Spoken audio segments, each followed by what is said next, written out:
압도적 경제 콘텐츠 압권. 안녕하세요. 저는 이주호 기자입니다. 오늘은 해외 경제 정보 드림 시간입니다. 자, 이것을 함께 항상 같이 하는 권순우 취재팀장 모시겠습니다. 어서 오세요. 안녕하세요. 3프로TV 권순우 취재팀장입니다. 네, 오늘 근데 좀 오늘은 뭐라 그럴까? 해외 경제 정보 드림의 어떤 특집이라 그럴까? 그래요? 네. 아니, 안 그래도 제가 이게 말을 거는데 책을 읽고 계세요. 네, 이거 연출 아닙니다. 지적여 보이시네요. 이거 뭐냐면은 네.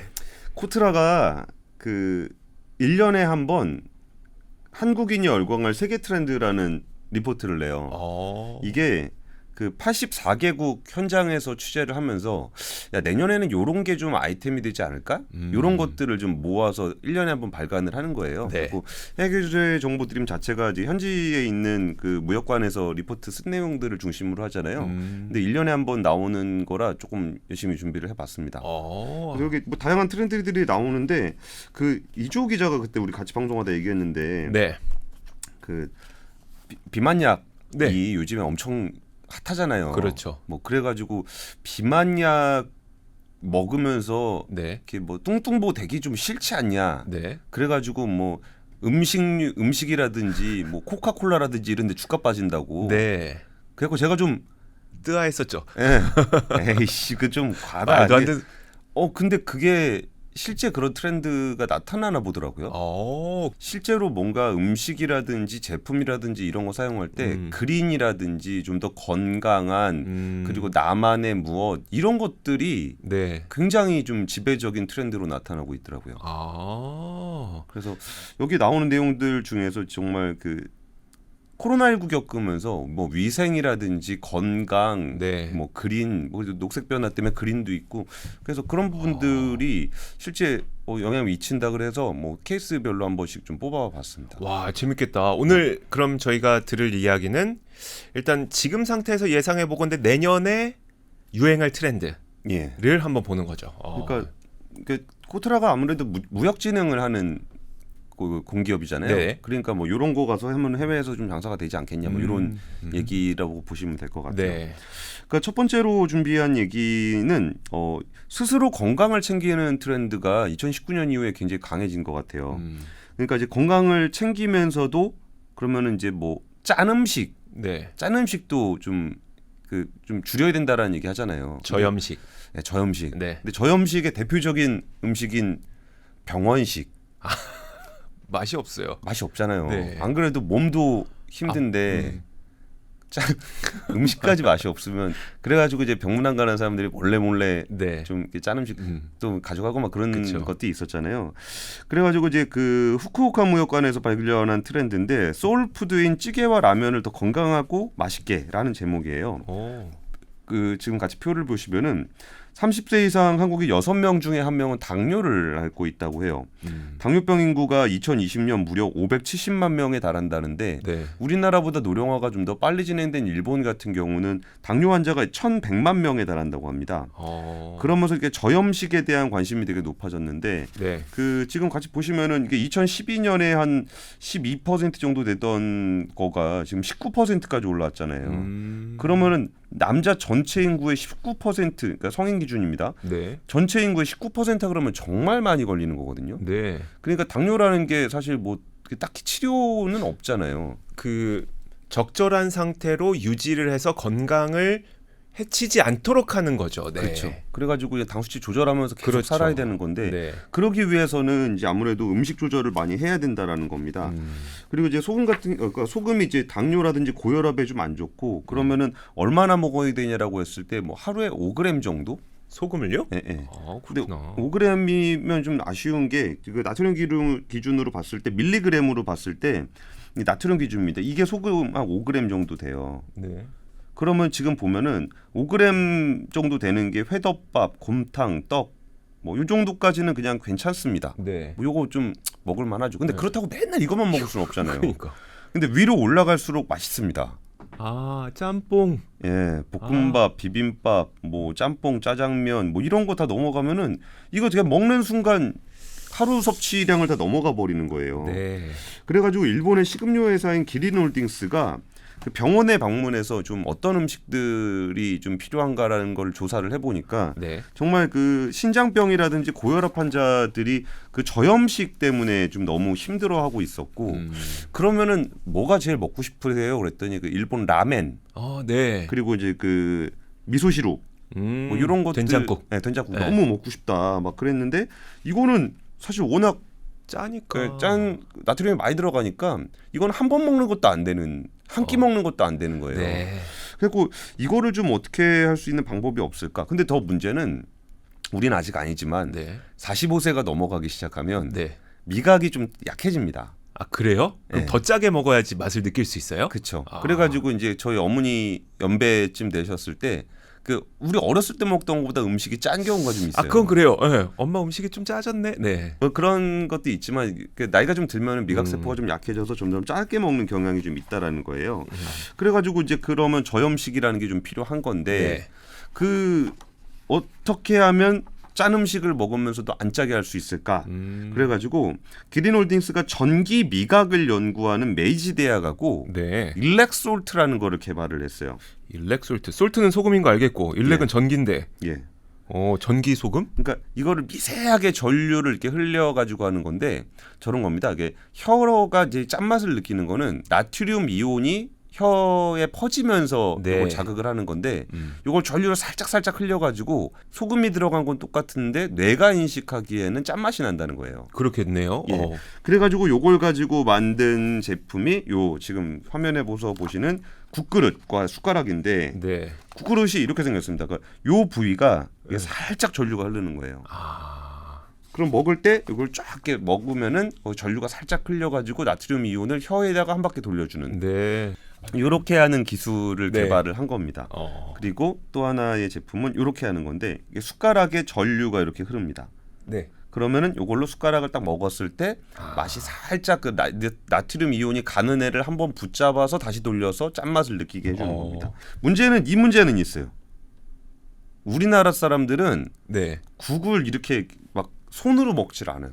떠먹어요. 떠먹죠. 예, 예. 그래가지고 이걸 한국에서 써야 할 경우에는 계량이 필요하다. 요거를 이제 그 기린홀딩스와 그 무역관에서 인터뷰를 하면서 그 얘기를 했어요. 그러니까 국가의 식문화에 따라서 좀 다르다. 네. 뭐 얘기가 좀 있었고 그리고 이거를 좀 분리할 수 있답니다. 그 설거지할 때 분리가 아무래도 전기가 들어가니까 네. 이게 분리를 해가지고 사용할 수 있다 그러는데 이거를 실제로 그 실험을 해보니까.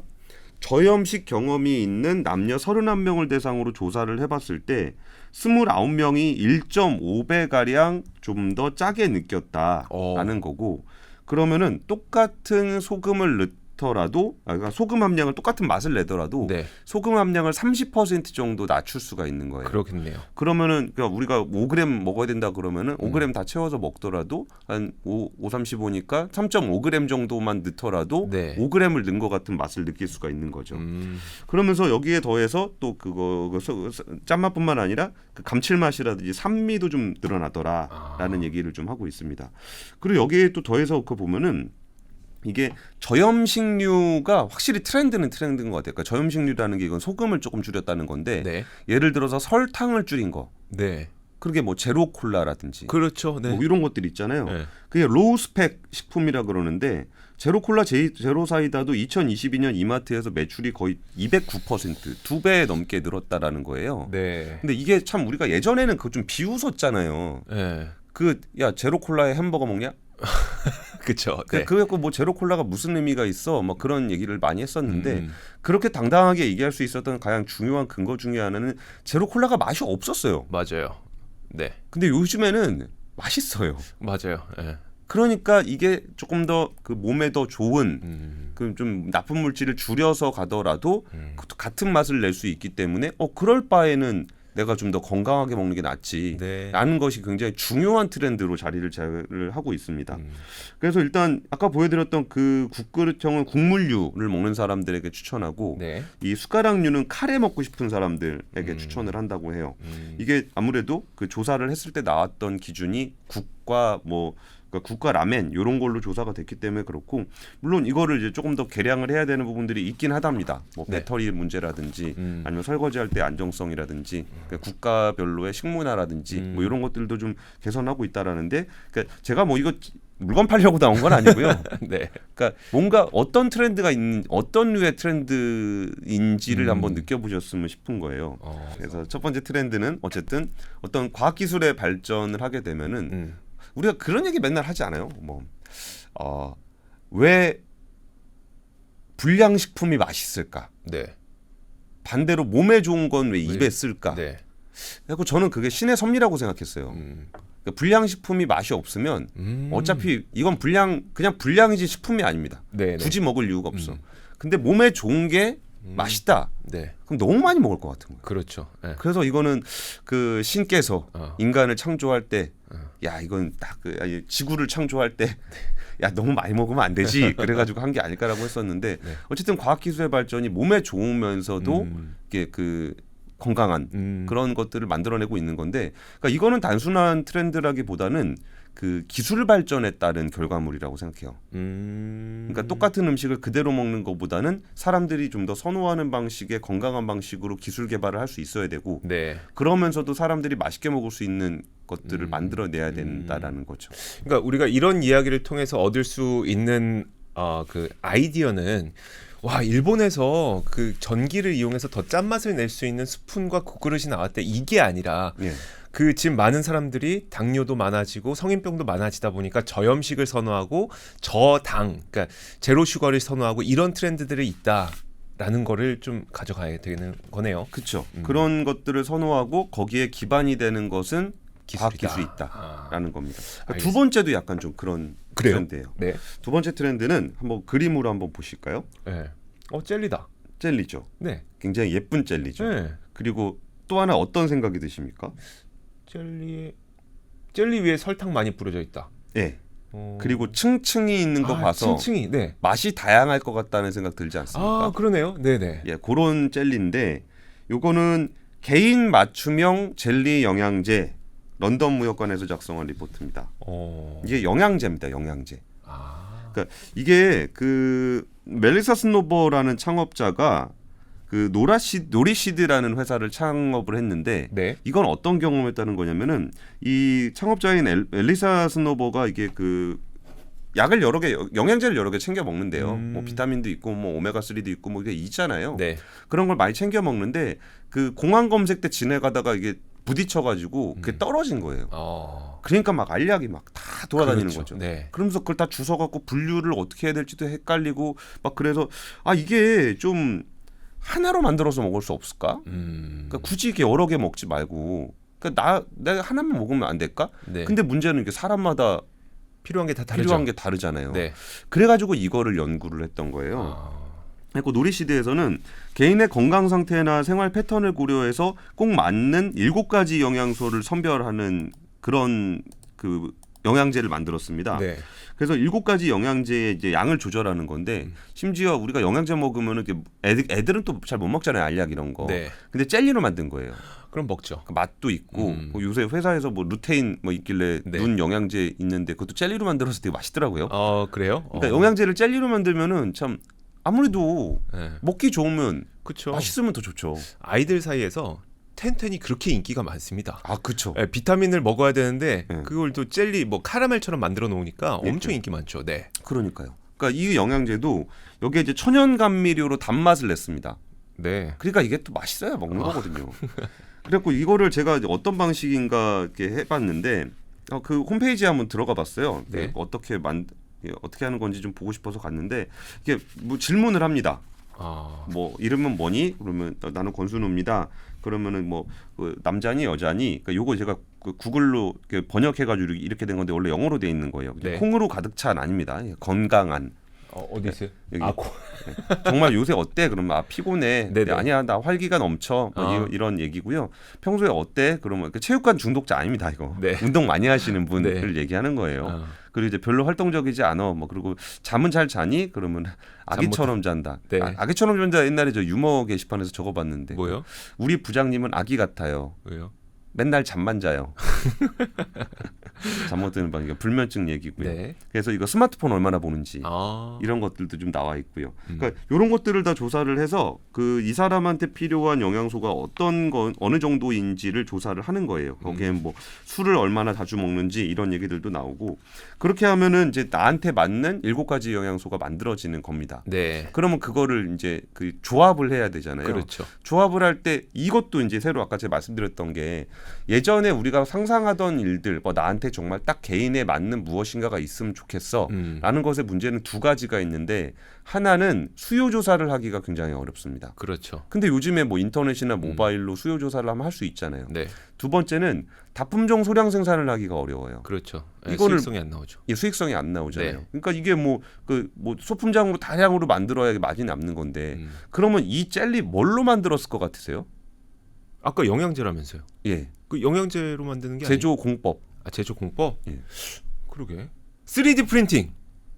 빙고. 아, 그렇죠. 예, 이게 바로 3D 프린팅으로 만든 겁니다. 아, 지금 보시고 있는 것도 그 회사 홈페이지에 나와 있는 건데 물론 이렇게 생긴 기계는 아니겠죠. 그렇겠죠. 근데 이거를 이제 3D 프린터로 맞춰서 영양소를 쌓아 올리는 방식으로 그러니까 영양제를 만든 거예요. 네. 그러니까 그 재료가 있으면 그 로봇 3D 프린팅이 이렇게 1층은 뭘로, 2층은 뭘로, 3층은 뭘로를 입력하면 얘가 알아서 만드는 거잖아요. 아, 그러니까 이제 소품종 대량 생산이 가능한 거고 또 이 젤리 형태로 인쇄를 하기 위해서는 잉크 제형의 영양제를 만들어야 돼요. 네, 그렇겠네요. 그러니까 3D 프린터를 사용하는 것도 대단한데 3D 프린터로 착착착착 올릴 수 있는 그런 형태로 영양소 제형을 만드는 거죠. 네. 그래가지고 이게 약간은 열을 가해서 살짝 녹여가지고 이걸 쌓아 올린 다음에 온도가 낮아지면 다시 굳는 네. 그런 방식으로 만든 거예요. 그래서 결국은 이제 첨단 기술을 활용한 공정 기술을 활용해서 생산 단가를 낮췄고 가격은 제가 보기에는 그렇게 싸게 느껴지진 않는데 네. 그 커피 한 잔 가격에서 한 2,000원 정도 한대요. 뭐가요? 한 알이요? 네, 그런 것 같아요.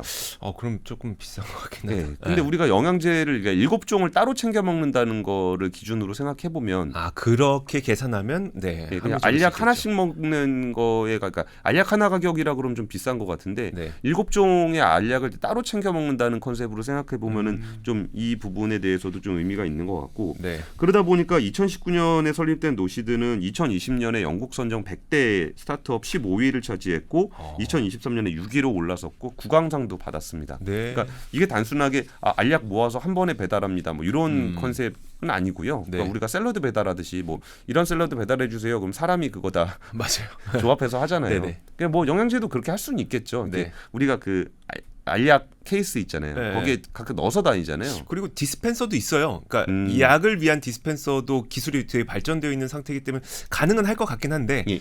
그런 건 좀 편의성은 떨어질 것 같긴 해요. 어쨌든 내가 받아서 알약 5개가 되고 7개가 되는 건 마찬가지니까. 그렇죠. 네. 그래가지고 이런 부분들에 대한 트렌드, 아까 제가 첫 번째 설명드렸던 트렌드하고의 좀 약간의 비슷한 측면이 분명히 있죠. 네. 그리고 이게 또 조사를 해보니까 설문조사를 해보니까 어린이용으로 좀 만들어달라. 아무래도 영양제를 챙겨 먹는 분류는 2분류가 있죠. 네, 어르신이거나 어린이거나. 그러니까 아닌가요? 건강 좀 신경 쓰는 네. 분들이거나 아니면은 어린이를 부모님들이 챙겨 주시잖아요. 네. 그러다 보니까 우리 같이 버림받은 사람들은 영양제를 잘 안 챙겨 먹는데 별로 이게 시장성이 없습니다. 우리한테. 네. 그런데 여기 어린이 시장은 꽤 되는 것 같아요. 저도 네. 어린이용 그 영양제는 사거든요. 맞아요. 그래서 어린이용 제형에는 또 요거에 맞게끔 영양을 재배합하는 그런 기술들도 쓰고 있습니다. 되게 재밌네요. 와, 사실 저렇게 맞춤형으로 한다는 거는 돈이 안 되겠다. 예. 근데 돈이 되려고 하니까 맞춤형이 안 된다. 예. 요것의 어떤 그 균형점을 딱 깨트려 버렸던 기술의 어떤 접목까지 보여줬네요. 예. 재밌습니다. 그리고 다음은 어디일까요? 그 다음은 이제 우리가 좀 관심 가질 만한 이슈입니다. 맥주. 맥주. 맥주 이야기인데 네. 사실 이 캐나다에서 쓴 겁니다. 인공지능이 빚은 맥주. 이것은 맥주인가 과학인가? 밴쿠버 무역관에서 와. 작성한 리포트입니다.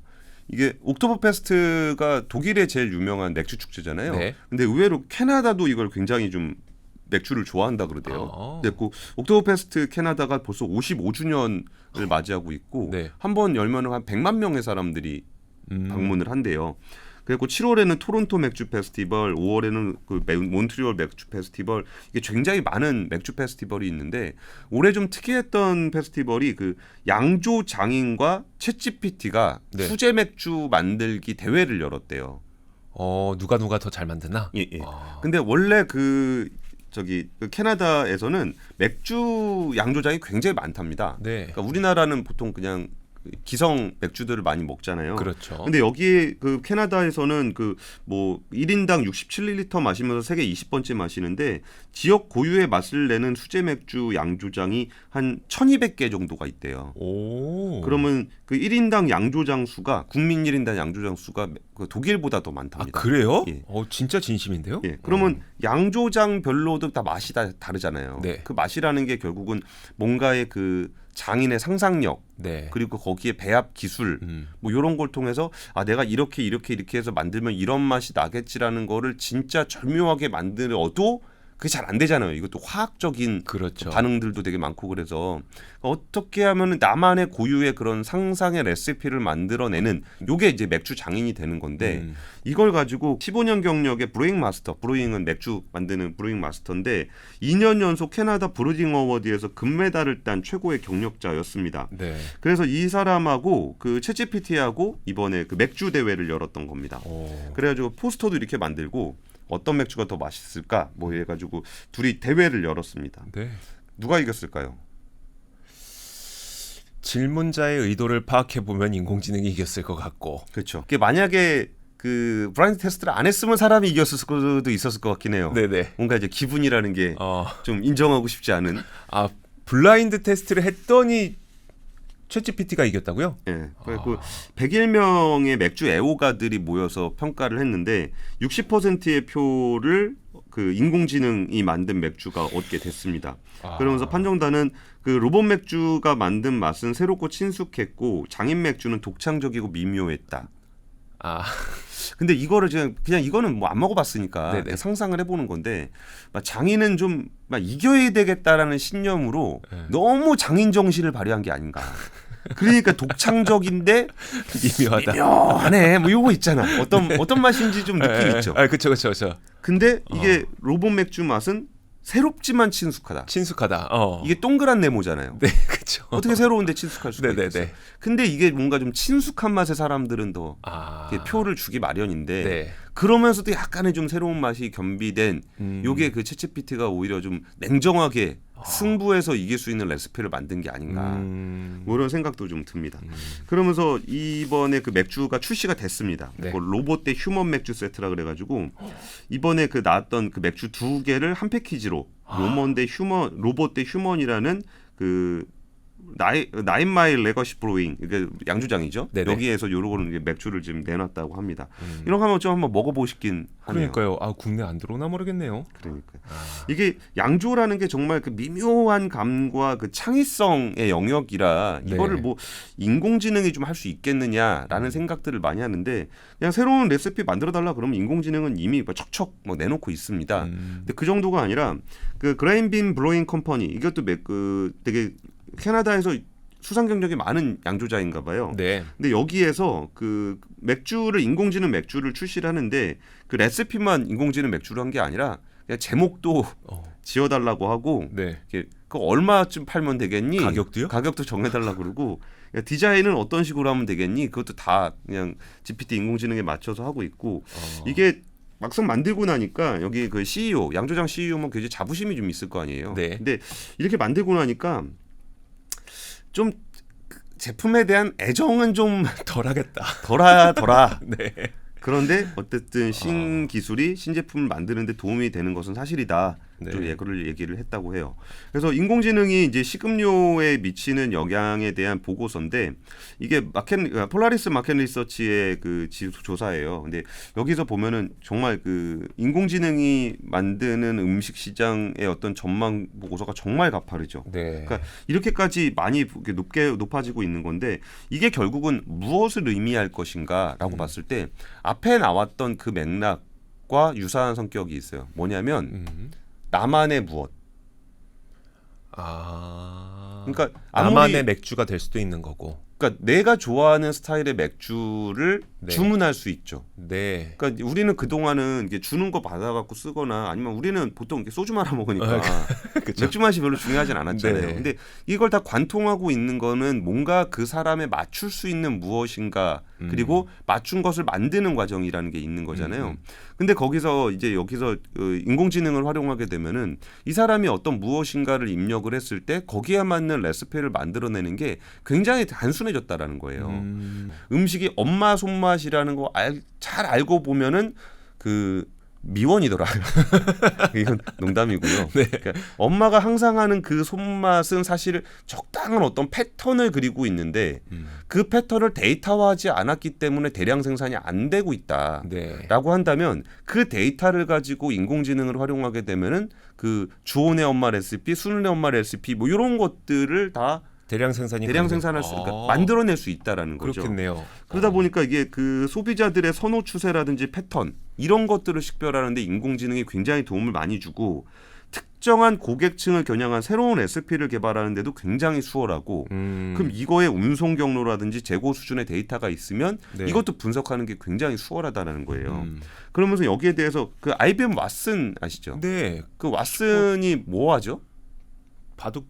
그러니까 체스두다가 그 의류계로 빠졌었잖아요. 아. 걔가 요리를 한 지가 꽤 됐다고 해요. 아. 그래가지고 이제 그 직업 셰프 왓슨 홈페이지를 가봤는데 와 이게 왓슨 셰프가 추천하는 레시피입니다. 네. 이 홈페이지 가보시면은 이게 지금 요것만 보여드리는데 이거는 편집자 추천으로 이거 3가지가 나온 거고 네. 이렇게 빨리 만들어 먹을 거 뭐가 있어? 난 요리를 잘 못해. 좀 쉽게 할 수 있는 건 뭐가 있니? 그리고 이제 백종원 스타일 그 집에 있는 냉장고에 재료가 5가지밖에 없는데 뭘 만들어야 돼? 그러면 5가지 이하의 재료로 하려면 어떻게 해야 돼? 네. 아니면 주중 식사는 어떻게 해야 돼? 아니면 디너 좀 이렇게 거하게 만들려면 어떻게 해야 돼라고 하면은 이 왓슨이 내놓은 레시피들이 굉장히 빼곡하게 적혀 있어요. 그러면서 A+ 받을 만한 41가지 쉬운 학교 점심 아이디어. 되게 디테일하네요. 그렇죠. 우리 엄마들이 옛날에 애들 도시락 싸줄 때 네. 똑같은 거 맨날 싸주면 뭐라 하잖아요. 그렇죠. 그래서 애들이 같이 먹는 이유가 네, 얘네 엄마가 만드는 거 맨날 똑같이 만들고 그렇죠. 우리 엄마 만드는 거 맨날 똑같이 만들기 네. 때문에 쉐어를 하는 거잖아요. 그렇죠.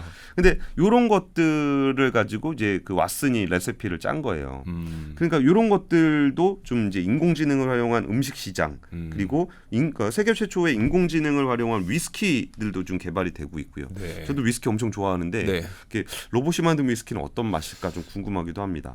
그리고 우리나라의 그 아수겁 유명하죠. 예, 업스테이지 네, 있죠. 업스테이지. 네. 거기도 그 맥주 스타트업 브루그루와 함께 인공지능 업체 그러니까 아수겁 레몬 스파클 하이볼을 만들어서 GS 마트에서 좀 여기를 했다고 해요. 출시했다고 해요. 그래서 네. 이게 인공지능이 만든 맥주라는데 뭐 하이볼인데 이렇게 뭐 여성분들한테는 조금 인기가 없었다는 것 같고 그 유종훈 기자 말로는 자기 먹어봤는데 그냥 그럭저럭하다고 그런 얘기를 좀 했습니다. 그러니까 이것도 결국 개인 맞춤형이라는 것은 항상 있어 왔어요. 네. 그러니까 내가 당신에게 맞춰드립니다라는 것은 역사적으로 누구나 다 쓰는 것보다는 나만의 무엇을 추구하는 인간의 욕망은 원래 있었는데 네. 이게 이제 인공지능 기술이 발전을 하게 되면서 거기에 맞는 레시피가 만들어지는 거고 만약에 레시피가 있었는데 거기서 내가 마음에 안 든다. 그러면 에미야 국이 짜다. 그러면은 에미는 싫어하겠지만 그쵸. 인공지능은 국이 짜십니까? 그러면은 그 저염식 숟가락을 갖다 쓰세요. 뭔가 어쨌든 뭔가 솔루션을 내놓는 부분이 굉장히 수월하게 됐다라는 거죠. 사실 우리가 디지털 세상을 경험하면서 디지털 세상 내에서는 맞춤형이라는 걸 많이 경험을 해왔잖아요. 하지만 오프라인 제조 시장에서는 이게 돈이 수익성이 안 나오다 보니까 안 됐었는데 인공지능과 함께 맞춤형 오프라인 제품들도 좀 나올 수 있겠네요. 예, 그렇게 된 거죠. 예. 알겠습니다. 와, 되게 신기하네요. 근데 약간 이게 궁금한 게 인공지능이 뭔가 레시피는 제시할 것 같은데 예. 직접 요리하는 건 또 다른 영역이잖아요. 그거는 로봇이 하면 되죠. 아, 지금 안 그래도 제가 아이템으로 좀 보고 있었던 거 중에 네, 교촌 치킨하고 네, 두산 로보틱스하고 네. 그 닭 튀기는 로봇 세트를 만든다고 그거를 제가 기사에서 보고서 야 이거 한번 취재하러 한번 가봤으면 좋겠다 그랬는데 네. 지금 이게 보여드리고 있는 게 이게 닭튀김 로봇입니다. 그래가지고 이게 닭 튀기는 것도 이게 정확한 기름의 온도와 시간을 네. 정확하게 해야 되잖아요. 네. 그리고 이거 닭 튀기다가 잘못하면 이렇게 손도 많이 디고 막 그러는데 이렇게 로봇이 이거를 이렇게 튀겨주는 기계를 이제 만들겠다는 거예요. 근데 기계는 좀 있는 것 같고, 네. 근데 기계나 인공지능이 가지고 있는 한계가 해당 분야에 대한 전문성이거든요. 예. 그러니까 인공지능을 만드는 사람이 그 인공지능은 전문가지만 닭튀김 전문가는 아니잖아요. 그렇죠. 그러면 이제 닭이라는 건 무엇인가에 대한 노하우를 많이 가지고 있는 회사와 로봇, 인공지능 회사가 협업을 해서 뭐 이런 것들을 만들어내게 되는 거죠. 그러니까 지금 나오고 있는 인공지능은 굉장히 그냥 뭐 우리가 봤을 때 아예 뭐 물어봐도 맨날 틀리고 막 그렇잖아요. 근데 이게 인공지능 하는 사람들의 그 고민은 그 분야의 전문가들이 여기를 많이 참여해 줬으면 한다는 거예요. 그러면서 얘를 학습시켜 가면은 분명히 좀 잘 될 거다. 그렇겠네요. 그래갖고 어제 저녁 먹으면서 들었던 얘기인데 그 HR 부서라고 있잖아요. 휴먼 리소스. 네. 인사부. 네. 그게 이제 사람을 어떻게 하면 잘 이렇게 뽑고 잘 성장시키고 잘 유지하고 뭐 이런 것들을 고민하는 데가 HR 부서잖아요. 네. 근데 그분 회사에다가 냈던 아이디어가 AIR 부서를 만들어 달라고 했다는 거예요. 그러니까 인공지능을 어떻게 하면 잘 활용할 수 있는지, 그리고 얘를 잘 키우려면 어떤 데이터를 줘야 되고 어떤 일을 시켜야 되고 이거를 전담해서 관리하는 부서를 만들자는 아이디어가 좀 나왔었다는 네. 거예요. 그러니까 이것도 인공지능이 뭘 할 수 있을지에 대한 거는 굉장히 무궁무진한데 의외로 우리가 생각지도 않았던 맥주를 만들고 음식을 만드는 영역이 생각보다 잘하더라. 그리고 이런 레시피가 쌓이면 쌓일수록 나중에는, 근데 사실 음식에는 절대적으로 맛있고 절대적으로 맛없는 건 없잖아요. 그렇긴 하죠. 네. 그러니까 이제 셰프가 가지고 있는 그런 어떤 아우라까지 네. 침범하진 않을 수도 있겠지만 뭐 인공지능이 만들 수 있는 음식의 범위는 훨씬 더 많아지지 않겠느냐라는 생각이 좀 들었습니다. 알겠습니다. 자, 그리고 또 아이디어가 있을까요? 예. 그리고 이제 이것도 일종의 그린이라고 봐야 될 것 같은데, 네. 제가 그 리사이클링 이런 거 되게 좋아하잖아요. 그러니까요. 근데 여기 이번에 나온 거는 캠핑할 때 불 붙이는 그 착화라 그러죠. 네. 착화제입니다. 근데 이거 불 붙이는 게 만만치 않아요. 네. 이게 캠핑 초보자들은 네. 그 막 토치 쓰는 법도 좀 무섭고, 맞아요. 얘 막 거기다가 뭐 착화제 뿌려가지고 불 붙이면은 이렇게 막 냄새도 좀 매캐하고, 네. 그리고 그런 거 없으면은 그 땔감에다 불 붙일 때 우리 막 이렇게 마른 풀 뜯어다가 막 붙이고 막 그런 거 있잖아요. 네네. 그리고 이제 번개탄 주로 쓰고 그렇죠. 요런 건데, 여기에 그 캠핑에 불 붙이는데 골칫덩어리 먼지를 쓰고 있다라는 오사카 무역관의 보고서예요. 한번 이야기를 한번 들어보시죠. 네. 근데 사실 이 먼지라고 하면은 저는 옛날에 그 센과치히로의 먼지 괴물 막 이런 거 있었잖아요. 네네. 귀엽게 막 까맣게 막 돌아다니는 애들 막 그거 있었는데, 네. 와 진짜 그 일본 사람들은 그 의인화를 하는 걸 되게 좋아하는 것 같아요. 저는 네. 이거 보면서 그 이마바리의 먼지, 오늘 하려 그런 게 이마바리의 먼지인데, 이마바리의 먼지요. 처음 들어봤어요. 예, 근데 뭐 당연히 처음 들어봤을 겁니다. 이거 들어본 게 좀 이상할 아, 정도의 그래요? 새로운 트렌드라. 네. 이게 지금 센과치히로의 모험에서 이게 먼지를 의인화한 그런 거거든요. 네. 이거 모해화라고 보통 얘기를 하는데 이 왼쪽 거는 뭐 같습니까? 귀여운 여자. 그냥 여자아이. 네. 근데 머리 좀 이렇게 등딱지가 이렇게 있고, 뭔가 풍뎅이 같기도 하고. 그럼 얘를 이렇게 가리면 아, 바퀴벌레. 맞습니다. 아, 진짜요? 바퀴벌레 모해합니다. 아. 그러니까 이런 식의 어떤 그 감성이 좀 있는 것 같아요. 네. 그러면서 먼지조차도 그냥 그렇게 두지 않는 그런 스타일인데, 네.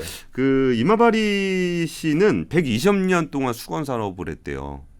거긴 뭐 일본 사람들 뭐 하나 하면은 되게 오래 하잖아요. 네. 그래가지고 굉장히 좀 200개 가까운 거의 공장도 있고, 그 이마바리 타월은 이제 일본을 대표하는 고급 수건이라 이 지역 가면은 그 특산물로 굉장히 많이 산대요, 특산품으로. 네. 근데 니시센코라는 염색 업체가 있었는데, 이 염색 업체에서 이제 이걸 염색하고서 거기다 그 물을 쫙 탈수를 하고 나면은, 탈수하고 저기 있잖아요, 우리 건조기 쓰고 나면 네. 먼지 엄청 많이 아, 나잖아요. 맞아요. 네. 그러니까 이거는 막 업으로 그 건조를 시키니까 네. 그 먼지가 엄청나게 많이 나온 거예요. 네. 그러니까 그 먼지가 많이 나온 거를 좀 어디다 쓸 수 있을까라고 고민을 하다가 그걸 가지고 착화제를 만들었습니다. 먼지를 갖고요? 예, 먼지를 이렇게 모아가지고 네. 색상별로 잘 분류를 해서, 이게 염색회사니까 색감이 되게 중요합니다. 네. 색깔별로 이렇게 싹싹 차곡차곡 쌓아서 얘를 가지고 착화제를 만들어서 불을 뗄 때 쓰는 거예요. 아, 와. 그러니까 이게 이마바리 먼지가 이게 되게 중요한 부분 중에 하나가 이게 그 한번 불이 붙으면은 한 5분 정도 탄대요. 오. 근데 착화제가 갖춰야 될 성능이 한 5분 정도는 타야 된다라는 거예요. 그래요. 예, 그리고 이게 그 내부적으로는 고민이 많았던 게 먼지를 제때 제거하지 않거나 관리를 제대로 안 하면은 불이 붙을 수 있는 화재 위험이 있었다는 거예요. 그 수건 공장이 불 붙는다고요? 예, 예. 아하. 네. 그래가지고 그거를 먼지를 항상 제거하는 게 내 골칫덩어리였고 이거 한번 그러니까 한번 하루에도 그 120리터짜리 쓰레기 봉지 2개 분량 그러니까 거의 한 이만큼씩 2개가 이렇게 나온다는 거잖아요. 먼지가 네. 그 먼지를 항상 처리하는 것도 일이었는데 그걸 가지고 뭘 할 수 있을까라고 고민을 하다가 한 5분 정도 타는 거면은 이거를 좀 착화제로 쓰면 되겠다. 그래가지고 요거를 출시를 했는데 그게 가격이 아까 보여드렸던 이거 하나가 6,000원 정도 한답니다. 네. 근데 출시가 된 이후에 점점 바이럴이 돼서 1년 만에 매출이 2배가 됐고요. 네. 그리고 이 부분이 좀 좋은 아이디어라고 볼 수 있는 게 일단 소비자들한테 감성적으로 굉장히 친근한 거예요. 이게 화석 연료로 만드는 착화제를 쓰게 되면은 좀 특유의 그 번개탄 태울 때도 좀 냄새 맞아요. 네. 나는 거 있잖아요. 왠지 그 일산화탄소 중독 걸릴 것 같고 막 그런 불안감도 살짝 있거든요. 그렇죠. 네. 근데 이제 이거는 면이잖아요. 그렇죠. 100% 자연산 면. 네. 근데 이것때 저는 이제 화학에 대해서 네거티브한 감정은 없는데 뭔가 이제 화학이라 그러면은 사람들이 좀 싫어합니다. 네. 근데 맞아요. 자연산이라 그러면 되게 좋아해요. 맞아요. 근데 뭐 화학에 있는 화학 원재료 들도 다 자연에서 있는 건데. 그렇죠. 근데 어쨌든 좋아합니다. 그래서 이건 100% 면으로 만든 거고 그리고 뭔가 리사이클링한 제품이잖아요. 네. 원래 버려야 되는데 이거를 지구를 위해서 한번 더 활용하는 그런 감성이 더해진다면 뭔가 이게 좀 더 사람들한테 친근하게 다가오고 불 붙이기도 쉽고 네. 뭐 그래서 굉장히 예쁘게 좀 잘 팔렸다고 해요. 그리고 이거의 또 특징 중에 하나가 이것도 이제 일본 특유의 장인 정신이 담겨 있습니다. 그래요? 이 먼지를 니시덴코 직원들이 그 먼지를 한 올 한 올 이렇게 쌓아 올린 수제품입니다. 저 예쁘게 담겨 있는 게 예. 수작업으로 쌓았군요. 그렇죠. 이게 거기 직원들이 이렇게 열심히 자기만의 캐릭터를 담은 거라 요 세트 하나는 지구의 온리 원. 한 개밖에 없는. 네. 얘도 한 개. 얘도 한 개. 나만의 착화제. 근데 불태울 거잖아요. 아니 그래도 이왕 태울 건데. 그렇죠. 이왕 태울 건데 이런 게 있고. 근데 여기서 이제 뭐 여기 딱 봤을 때 요즘은 이제 어떤 것까지 고민이 되냐면은 이게 어떤 녹색의 어떤 의미를 주면서 그 친환경성을 갖는 건데 플라스틱 아니냐 플라스틱. 그러네요. 그래서 이거에 대한 민원이 접수가 되다 보니까 이거를 이제 이 리필용으로 만들었습니다. 종이팩으로 만들어가지고 종이에다 이렇게 색깔을 집어넣으면 네. 요걸 산 다음에 내가 캠핑 갈 때는 감성이 중요하기 때문에 그 플라스틱 케이스에 넣어서 가져가서 딱 그 원래 캠핑장 가면 옆에 캠핑장 못 쓰는지 딱 쳐다보잖아요. 그렇죠. 네.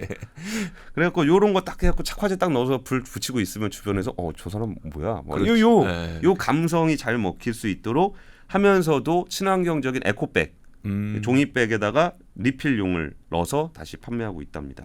그러니까 이게 그 아무래도 이제 윤리적 소비라는 그 마케팅이 이마바리 먼지의 흥행에 꽤 도움이 됐다고 해요. 그럼 지금까지 설명드렸던 그 트렌드에서 제가 좀 강조하고 싶었던 포인트들이 잘 전달이 됐을까 싶은데 네. 뭔가 이게 나만의 무엇인가라는 키워드가 일맥상통하는 게 있고 그리고 뭔가 친환경적이고 건강한 그런 부분에 대한 소비에 대한 그 니즈가 굉장히 크다라는 거예요. 네. 근데 그거는 사실 그렇게 대단한 트렌드는 아니라고도 볼 수 있는 게 예전에도 나만을 위한 식당 진짜 이렇게 딱 식당에 가서 셰프가 딱 나만을 위해서 와가지고 딱 나만을 위한 레시피로 요리 딱 해주고 비싸잖아요. 그렇죠. 딱 먹고서 뭐 셰프님 이거 조금 더 내 입맛에 좀 다 맞게 좀 덜 짜게 해주세요. 그러면 셰프가 나의 요리를 폄하하다니 나가 이러는 게 아니라 예 그렇게 하겠습니다. 네. 그래서 맞춰줄 수 있는 그런 걸 꿈꾸잖아요. 네. 근데 이제 이조 기자 얘기대로 비싸니까 그렇게 되고 있었는데 이거를 맞춰줄 수 있는 기술적인 발전, 이게 화학적인 발전이 될 수도 있고 어떤 그 테크적인 기술, 3D 프린팅이라든지 인공지능이라든지 이런 부분들이 발전하게 되면서 훨씬 더 개인 맞춤형으로 접근할 수 있고 친환경적이면서도 불편하지 않은 그런 트렌드들이 좀 내년에 전 세계적으로 관심을 받지 않겠느냐라는 것이 이번에 그 2024년 한국이 열광할 세계 트렌드예요. 여기 보면은 그냥 목차만 좀 잠깐 봐드리면 네. 그러니까 퓨처테크라는 부분에서 그 에너지 분야에 대한 얘기들도 좀 많이 나오고요. 네. 그 온리우 비즈니스 그게 맞춤형이겠네요. 네, 맞춤형인데 거기에 뭐 저런 얘기도 나와요. 이렇게 뭐 그 내가 여기서 일하고 있는데 책상이 나한테 왔으면 좋겠다. 내 거실에서 일하는데 네. 책상이 나한테 왔으면 좋겠다 그러면은 네. 책상에 발이 달려서 나한테 옮겨오는 네. 그런 로봇. 아, 그런 것도 있어요. 네, 가구형 로봇 얘기들도 네. 좀 나오고요. 뭐 이제 스마트 공기 측정기라든지 자율주행 유모차, 모빌리티 혁명 관련한 얘기들도 나오고 네. 그리고 좀 그 에드테크, 모차 좋다. 에드테크, 스마트팜 네. 관련한 얘기들도 꽤 많이 나오고 그 친환경 소비, 작은 소비 그 아까 그 제가 말했던 이마바리의 먼지 같은 경우는 작은 소비, 네. 작지만 만족도를 주는 소비 패턴에 있었고요. 뉴모빌리티에는 뭐 자율주행이라든지 인공지능 관련한 얘기들도 좀 나오고 있습니다. 알겠습니다. 이야, 사실 2024년에 열광할 트렌드라고는 하지만 내년에 국한될 것 같지는 않네요. 이런 트렌드는 예. 사실 우리가 나의 맞춤형을 갖고 싶은 건 누구나 매한가지고 내가 좀 더 건강했으면 좋겠는 것도 매한가지고 조금 자연 좀 아꼈으면 좋겠던 것도 매한가지고 그러니까 이거는 뭐 장기적으로 좀 볼 수 있을 만한 트렌드인 것 같습니다. 예. 그리고 저런 부분도 있어요. 이게 왜 내년에 유행할 트렌드다라고 얘기를 하냐면은 이게 그 현지에서 캐치한 그런 정보잖아요. 네. 그러면 이게 보편화되는 시점까지는 시간이 좀 필요할 거 아니에요. 네. 그럼 이마바리의 먼지가 인기를 끌었다고 해서 그 이마바리 니시센코 공장에서 막 먼지를 일부러 만들어서 대량으로 판매하지는 않을 거 아니에요. 그렇죠. 근데 이런 게 한번 대박이 났다. 네. 그러면 이와 비슷한 산업군에 있는 사람들이 이걸 보고서 좀 더 이렇게 따라할 수도 있잖아요. 네. 그러니까 지금은 되게 미미한 부분이지만 보기에 이거는 내년에 유행이 될 것 같아라고 해서 하는 거라 그 아직까지는 이게 큰 시장에 있는 트렌드는 아니기 때문에 네. 관심을 가지고 보신다면은 내년에는 훨씬 더 자주 보게 되지 않겠느냐. 그러니까요. 사실 뭐 우리나라에서 기업하시는 분들 해외 진출 노리고 계실 거고 그런 분들이 이런 트렌드가 필요하실 텐데 방금 나왔던 트렌드에서도 아이디어를 찾을 수 있고 그리고 트렌드뿐만 아니라 제품에서도 아이디어를 찾을 수 있으니까 저희 압권 해외경제 정보 드림을 통해서 많은 정보와 아이디어 찾아가셨으면 좋겠습니다. 근데 뭐 사실 골목 식당에서 그 백종원 씨한테 혼나가면서 그럴 필요가 있나? 좀 더 짜게 다시 짜. 뭐 이러면 딱 레시피 딱 짜갖고 오면 뭐 그런 시대가 점점 다가오고 있습니다. 점점 다가오고 있는 것 같네요. 자, 좋습니다. 자, 오늘 3프로 압권은 여기까지고요. 권순우 취재팀장과 함께 이야기 나눠봤습니다. 고맙습니다. 감사합니다. 복잡하고 어렵게 느껴지는 재무제표와 용어들. 친절한 투자 멘토 사경인 마스터가 매주 새로운 콘텐츠로 알기 쉽게 설명해드립니다. 재무제표 분석과 포트폴리오 구성, 뭐 양대 재무제표라고 그러면 대차대조표랑 손익계산서가 있거든요. 매수 매도 방법, 이때 사는 게 좋겠네. 이렇게 살면 좋겠다. 근데 이렇게 살려면 뭘 해야 되냐면요. 나머지 3분의 1은 놔둬봅니다. 어디까지 가는지. 실전 투자 팁까지 알려드립니다. 오직 3프로 멤버십에서만 만나실 수 있습니다.